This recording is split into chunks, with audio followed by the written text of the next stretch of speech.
28 जानेवारी 2024ला जे विमान अपघात झालं, त्याच्यामध्ये महाराष्ट्राचे उपमुख्यमंत्री अजितदादा पवार यांचं दुःखद असं निधन झालं. पण तुम्हाला माहिती आहे का, अजितदादा पवार हे महाराष्ट्राच्या विकासासाठी खूप महत्त्वाचे का होते? त्याचबरोबर महाराष्ट्रामधील जे राजकारण आहे, या राजकारणामध्ये सर्वात जास्त एक्सपिरियन्स असणारे दादा होते बघा. बघा 1982 पासून त्यांच्या कार्याला त्यांनी सुरुवात केलेली होती. म्हणजे राजकीय कारकीर्द जी सुरुवात झाली होती ना, ती 1982 पासून होती. पण महाराष्ट्राच्या राजकारणामध्ये ॲक्चुअली त्यांचं जे पहिलं पाऊल जे होतं, हे 1991 पासून सुरुवात झाली होती. 1991ला खासदारकीची निवडणूक लढली होते. खासदारही झाले होते बारामतीमधून. बट काही कार्यकाळानंतर त्यांनी खासदारकी सोडून महाराष्ट्राच्या राजकारणामध्ये प्रवेश केला होता. आणि महाराष्ट्रामधून पहिल्यांदा 1991-92ला आमदार म्हणून निवडून आले होते. 1991-92 पासून आजपर्यंत ते बारामतीमधून आमदार म्हणून निवडून आले होते.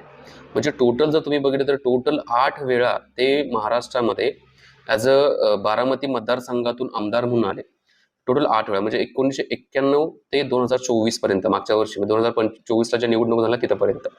त्याचबरोबर तुम्ही जर त्यांचे मंत्रिपदाचा कार्यकाळ बघितला तर आतापर्यंत ते 7 वेळा मंत्री झालेले आहेत. उपमुख्यमंत्री पदाचा कार्यकाळ बघितला तर 6 वेळा उपमुख्यमंत्री पद, 4 वेगवेगळे मंत्री, म्हणजे मुख्यमंत्री असताना उपमुख्यमंत्री पदावरती त्यांनी काम केलेलं आहे. 1 वर्ष कार्यकाळ त्यांचा जो आहे 2023-24चा, हे विरोधी पक्ष नेते म्हणून पण त्यांनी कार्य केलेलं आहे. म्हणजे जर प्रदीर्घ कार्यकाळ जर अजितदादांचा बघितला तर 1982 पासून आतापर्यंत जवळपास, म्हणजे ॲव्हरेजली 43 ते 44 वर्ष प्लस त्यांचा राजकारणामधला एक्सपिरियन्स. त्याचबरोबर महाराष्ट्राच्या राजकारणामध्ये जर एक्सपिरियन्स बघितला 1991 पासून आतापर्यंतचा, जवळपास 34 ते 35 वर्ष एवढा दादांचा एक्सपिरियन्स हा राजकारणामधला होता, महाराष्ट्राच्या राजकारणामधला.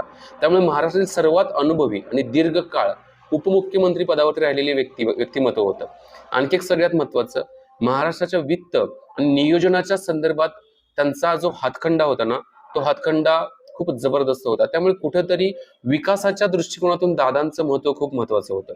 आणि ते कुठेतरी आपल्याला इथं जे परवा दुर्दैवाने जी घटना झाली ना, त्या गोष्टीमुळे हे विकासाला कुठेतरी खंड पडलेला आहे.